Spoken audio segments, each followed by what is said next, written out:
નમસ્કાર વિદ્યાર્થી મિત્રો, આપણી યુટ્યુબ ચેનલમાં બધાનું સ્વાગત છે એજીમેસમાં. અને તમારો ખૂબ ખૂબ આભાર કે તમે આપણી ચેનલ જે છે એને તમે લાઇક શેર અને સબસ્ક્રાઈબ કરો છો. આટલો બધો પ્રેમ આપી અને આપણી ચેનલને તમે ગ્રો કરો છો, એટલા માટે તમારો ખૂબ ખૂબ આભાર. તો હવે આપણે અસાઇનમેન્ટની અંદર ત્રીજું પેપર જે છે એમાં સી વિભાગ સુધી દાખલા ગણેલા છે. વિભાગ ડી છે એ આપણે ગણવાનો છે. એમાં આપણે 47મો જે દાખલો છે એ પ્રમેય છે, સમપ્રમાણતાનો પ્રમેય. તો એ આગલા પેપરમાં મેં કરાવેલો છે, ત્યાંથી તમે તે જોઈ લેજો. 48મો દાખલો હું કરાવું છું, દાખલા નંબર 48. હવે આપણને આમાં શું કીધું છે? જો રોનક ગણિતમાં ખૂબ જ હોશિયાર છે, તે હંમેશા ગણિતના નિયમોની રોજિંદા જીવનમાં જોડવાનો પ્રયાસ કરે છે. એક દિવસ તે વીજળીના થાંભલાના તળિયેથી 1 મીટર પ્રતિ સેકન્ડની ઝડપથી ચાલી રહ્યો છે. વીજળીનો ગોળો જમીનના સમતલથી 4.5 મીટર ઊંચે છે. ઉપરોક્ત માહિતી વાંચો અને નીચે આપેલ પ્રશ્નનો જવાબ આપો. જો 2 સેકન્ડ પછી રોહનના પડછાયાની લંબાઈ 1 મીટર હોય તો રોહનની ઊંચાઈ કેટલી હશે? 4 સેકન્ડ પછી પડછાયાની લંબાઈ કેટલી હશે? બે પ્રશ્ન આપણને પૂછ્યા છે. હવે આપણે જોઈએ 48મા દાખલામાં. હવે એક દિવસ વીજળીના થાંભલાના તળિયેથી તે 1.1 મીટર પ્રતિ સેકન્ડની ઝડપથી ચાલી રહ્યો છે.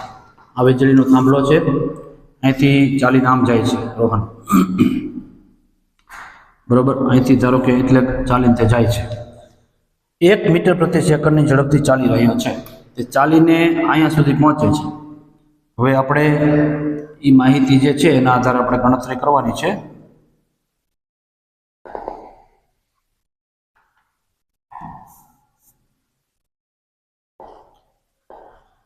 હવે ધારો કે આ એનો પડછાયો પડે છે, બરોબર.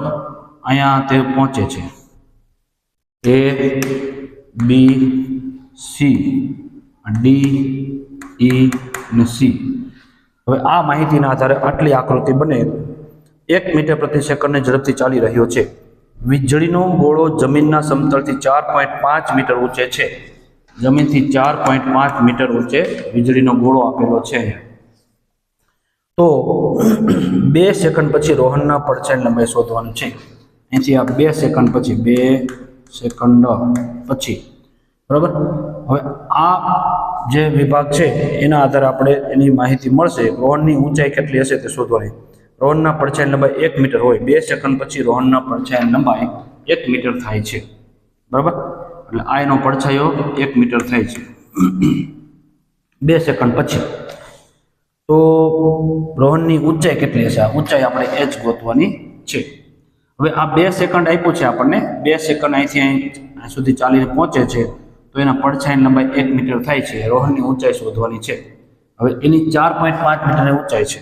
આપણે કીધું છે કે 1 મીટર પ્રતિ સેકન્ડની ઝડપથી ચાલે છે. તો અહીંથી ઝડપ એની 1 મીટર પ્રતિ સેકન્ડ છે, બરાબર. તો 1 સેકન્ડમાં 1 મીટર ચાલે છે, તો 2 સેકન્ડમાં કેટલું ચાલે આપણે જોવાનું છે. 1 સેકન્ડમાં 1 મીટર ચાલે તો 2 સેકન્ડમાં કેટલા મીટર ચાલે, બરોબર. હવે આનો ગુણાકાર કરો તો 2 ક્રોસ ગુણાકાર કરીએ, 2 ગુણ્યા 1/1 બરાબર 2. 2 મીટર તે ચાલે છે. આ 2 મીટર ચાલ્યું, અહીંથી સુધી 2 મીટર છે અંતર. આ ત્રિરાશિના આધારે આપણે અંતર ગોત્યું. આપણે ગોતવાની છે રોહનની ઊંચાઈ.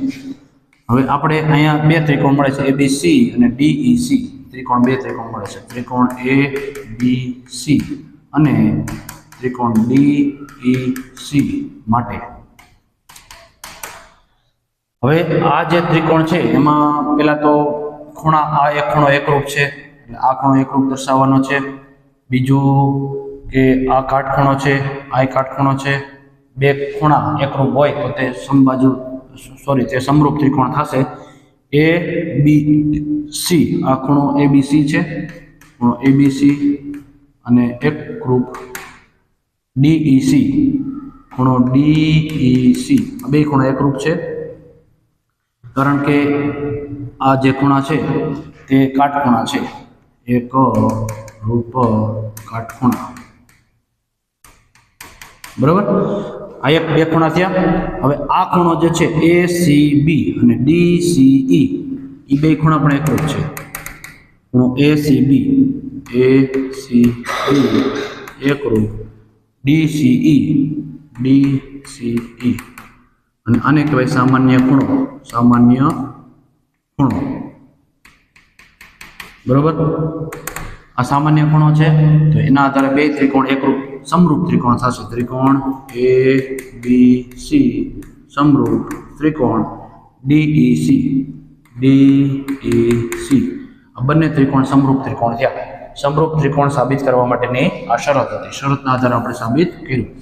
હવે આના આધારે એક સૂત્ર મળે. આપણે જે પ્રમેયમાં સૂત્ર જોયું હતું, AB ના છેદમાં DE, પછી BC ના છેદમાં EC અને AC ના છેદમાં DC. આવું સૂત્ર બને. AB ના છેદમાં, કેમ કે બે સમરૂપ ત્રિકોણ હોય તો એની બાજુઓ સમપ્રમાણમાં હોય છે. આપણે જે માહિતી આપી છે એના આધારે આપણે લખીએ. AB બરાબર 4.5 મીટર છે. DE બરાબર h મીટર છે. BC એટલે 2 મીટર આ અને 1 મીટર આ, 2 + 1 અને EC બરાબર 1 મીટર છે. બરાબર, હવે આ 4.5 ના 4.5 બરાબર 2 ને 1 3 મીટર છેદમાં 1 છે. આ h છે. h ને અંશમાં લઈ જાઓ, 3 ને નીચે લાવો તો 4.5 અને છેદમાં 3 બરાબર h.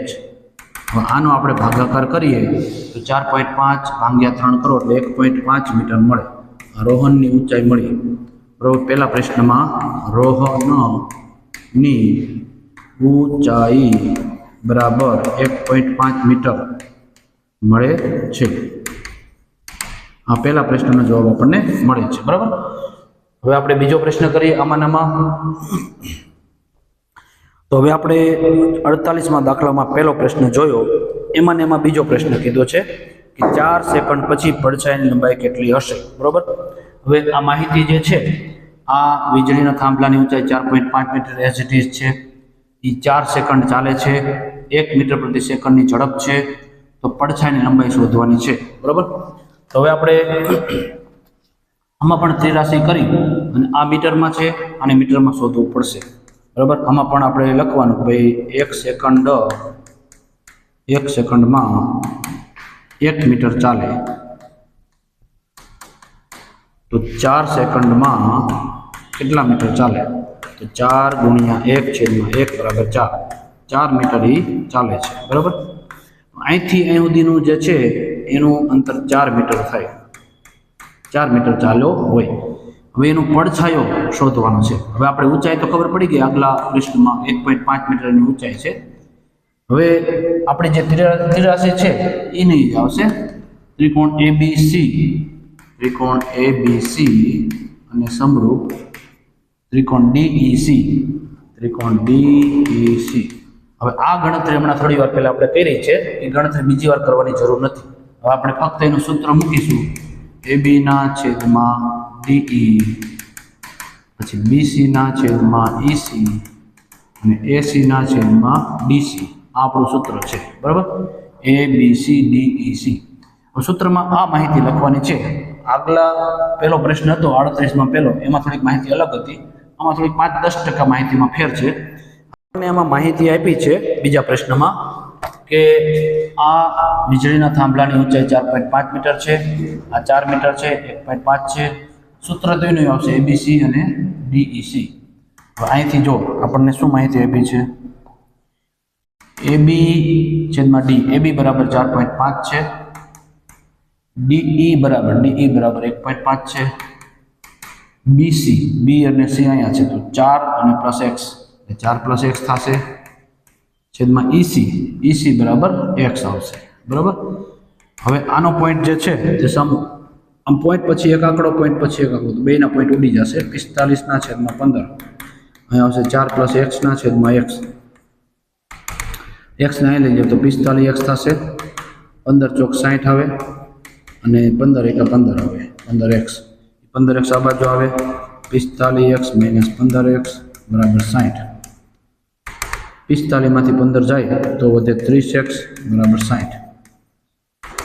આ x ના x બરાબર 60 ના 60 અને છેદમાં 30, 0 0 ગયા, 3 દુ 6 એટલે 2 મીટર વધે.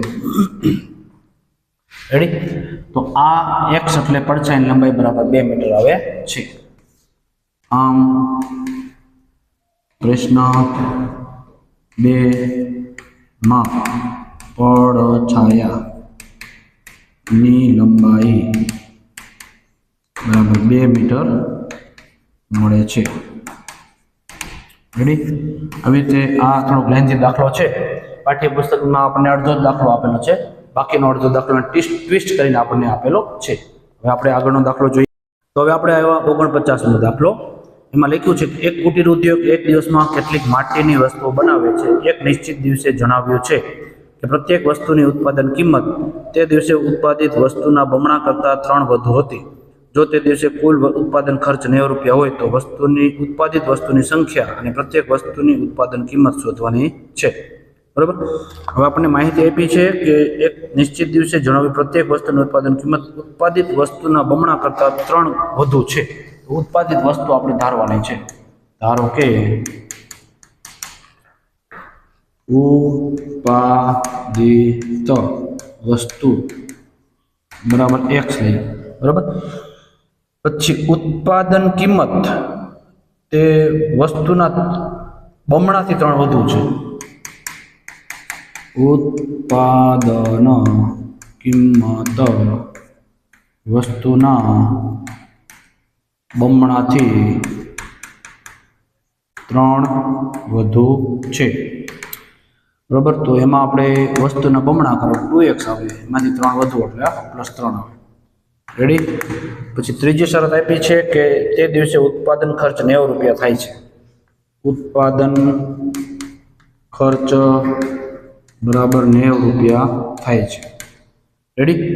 તો હવે આની જે ગણતરી કરો 3 શરતનો ઉપયોગ કરશો આપણે. ઉત્પાદિત વસ્તુ x છે, પછી ઉત્પાદન કિંમત 2x + 3 છે, અને ઉત્પાદન ખર્ચ 90 રૂપિયા છે. આ બધાનો ગુણાકાર થશે. x પછી કૌંસમાં 2x + 3 એના બરાબર 90 આવશે. આનો ગુણાકાર કરીએ એટલે 2x × x એટલે 2x² 3 × 3x આવે અને 90 આ બાજુ એટલે માઇનસ થાય, એના બરાબર 0. હવે 90 × 2 કરો એટલે 9 × 180. 180 ના 2 ભાગ કરવાના કે જેની બાદબાકી 3 આવે. 180 ના 2 ભાગ કરો જેની બાદબાકી 3 આવે. હવે બાદબાકીમાં જો આપણે અલગ અલગ રીતે કરી શકીએ. 18 દાણ કરવાના હોય, 90 દુ કરવાના હોય, 45 × 4 કરવાના હોય, પછી 15 તેરી 45, 4 તેરી 12 કરવાના હોય. તો કેની બાદબાકી 3 આવે તો કે 15 માંથી 3 જાય. 15 × 12 કરો, આટલા ભાગ આ બધાના અવયવ છે, પણ એની જે જોડી છે તે 15 અને 12 ની જોડી થાય. 15 માંથી 12 જાય તો આપણને 3 મળે છે. બરાબર? તો હવે આપણે એનો ઉપયોગ કરશું. અહીંયા લખશું 2x², પછી લખશું 12x, પછી લખશું 15x અને -90 બરાબર 0. હવે છેલ્લી નિશાની માઇનસ છે તો મધ્યમ પદની નિશાની મોટા પદને આપીશું અને બાજુમાં વિરુદ્ધ નિશાની આવશે. આ નિશાનીનો નિયમ ખાસ ધ્યાન રાખજો. મોટાભાગના બાળકો નિશાનીના નિયમ ભૂલી જાય છે. તમારે યાદ રાખવાનું, છેલ્લી નિશાની માઇનસ હોય તો આની મધ્યમ પદની નિશાની મોટા પદને આપવાની, બાજુ વિરુદ્ધ નિશાની આવશે. હવે આમાંથી તમે કોમન કાઢો તો 2x કોમન આવે અને x વધે -6 વધે. આમાંથી 15 કોમન આવે, x - 6 બરાબર 0. x - 6 બેમાંથી 12 કાઢી લો, x - 6, 2x + 15 વધે એના બરાબર 0. હવે x - 6 બરાબર 0 और 2x + 15 બરાબર 0. હવે 6 આમ જશે તો શું થશે? 6 બરાબર પ્લસ થશે અને ઓર આ 2x બરાબર 15 આમ જશે તો માઇનસ થશે. x બરાબર -15/2 શક્ય નથી. -15/2 શક્ય નથી, કેમ કે માઇનસ નિશાની આવે નહીં. તો આપણને શું કીધું? આપણે ધારેલું છે ઉત્પાદિત વસ્તુ x ધારેલી છે. તો આમ ઉત્પાદિત વસ્તુ બરાબર x બરાબર 6 વધે છે અને ઉત્પાદન કિંમત उत्पादन किंमत बराबर अपन 2x + 3 धारेला छे 2x + 3 2 ना 2 x ની જગ્યાએ 6 + 3 तो 6 × 2 = 12 ને 4 × 14 15 આવશે ને અહીં આવશે 6 રેડી। તો આ દાખલો એકદમ સિમ્પલ અને સરળ દાખલો છે। આવા દાખલા પરીક્ષામાં 4 માર્કના પૂછાય, બહુ સારી વાત કહેવાય। હવે આપણે 50મો દાખલો જોઈએ। એમાં કીધું છે ટીવી સેટના ઉત્પાદકે ત્રીજા વર્ષે 600 ટીવી અને 7મા વર્ષે 700 ટીવી બનાવ્યા છે। તે માને છે કે દરેક વર્ષે ઉત્પાદિત ટીવીની સંખ્યા એક સમાન વધતી હોવી જોઈએ। તો પ્રથમ વર્ષનું ઉત્પાદન, 10મા વર્ષનું ઉત્પાદન, પ્રથમ 7 વર્ષમાં કુલ ઉત્પાદિત ટીવીની સંખ્યા શોધો। સમાંતર શ્રેણીના પાઠનો આ દાખલો છે, બરાબર।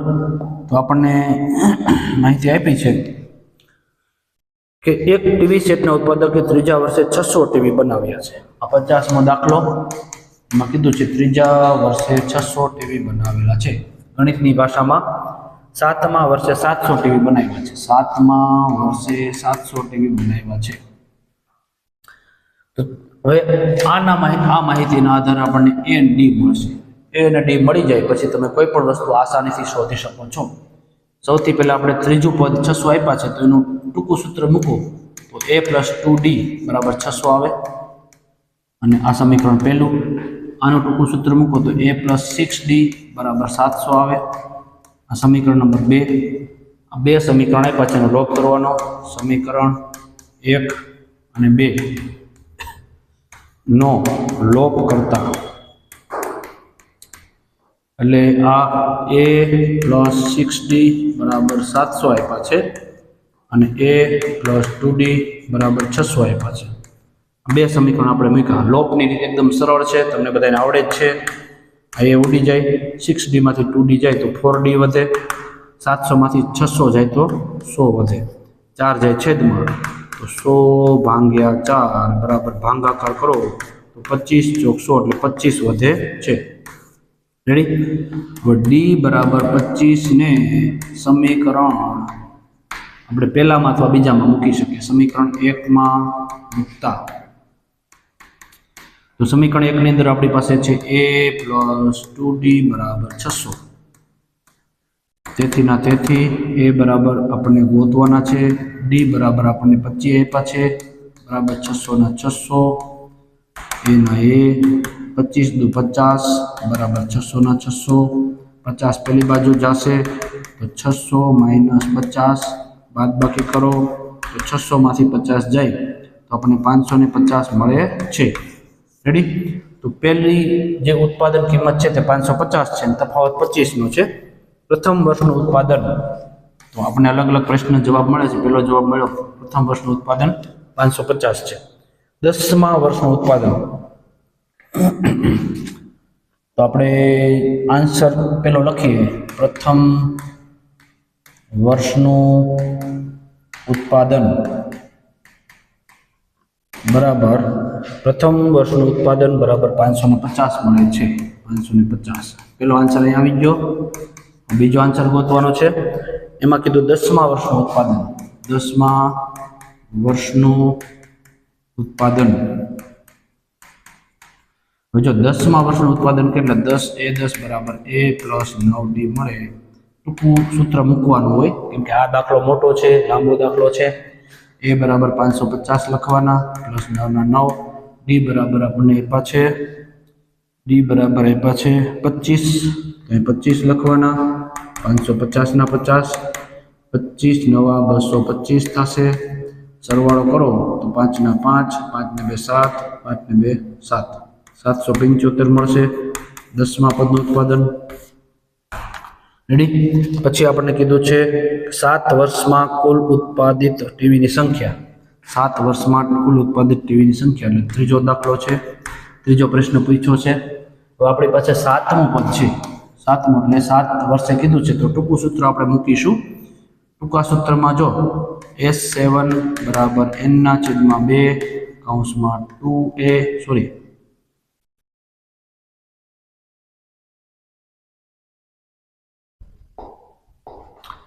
A + L ready. આ ટૂંકું સૂત્ર છે। n બરાબર 7મા વર્ષ એટલે 7 ના છેદમાં 2 મળે। એ બરાબર પહેલું પદ આપણી પાસે 550 છે અને પ્લસ એલ એટલે છેલ્લું પદ 7 વર્ષનું કીધું છે સરવાળો, તો છેલ્લું પદ આપણી પાસે 7મું પદ 700 છે, એ 700 મૂકીશું બરોબર। હવે આપણે આની ટૂંકી ગણતરી કરીએ તો બરાબર 7/2 રહેશે ગુણ્યા 700 ને 550, 7 8 9 10 11 12, 1250 મળે છે બરાબર। આનો તમે છેદ ઉડાડો તો 625 મળે છે, એનો ગુણાકાર કરો એટલે 7 × 5 = 35, 2 * 3 7 × 14 1517, 2 * 1 6 × 7 = 42 ને 43 મળે છે બરાબર। આ 7 વર્ષનું કુલ જે છે ઉત્પાદન તે 4375 મળે છે। 10મા વર્ષે 775 ને પ્રથમ વર્ષે 550। હવે આ દાખલો તમે આસાનીથી ગણી શકો છો। તો હવે 50 સુધી દાખલા ગણ્યા, 51 થી આપણે આવતીકાલે ગણશું।